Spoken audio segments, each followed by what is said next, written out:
Rumah Bosca Pangalengan adalah salah satu destinasi wisata sejarah dan budaya yang berada di kawasan Perkebunan Teh Malabar, Pangalengan, Bandung Selatan. Rumah ini merupakan kediaman Karel Albert Rudolf Bosca K.K.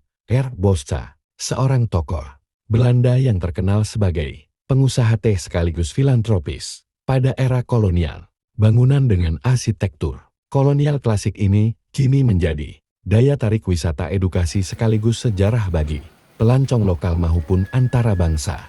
Sejarah singkat Rumah Bosca K. R. Bosca adalah seorang tokoh Belanda yang mengelola perkebunan teh Malabar sejak awal abad ke-20. Selain berjasa dalam industri perkebunan, beliau juga dikenal sebagai dermawan yang banyak membiayai proyek pendidikan dan sains, termasuk pembangunan observatorium Bosca di Lembang. Rumah Bosca dibangun di tengah kebun teh Malabar sebagai kediaman sekaligus pusat pengelolaan perkebunan. Kini, rumah ini menjadi cagar budaya dan saksi bisu sejarah kolonial di Jawa Barat, khususnya dalam sektor agribisnis teh.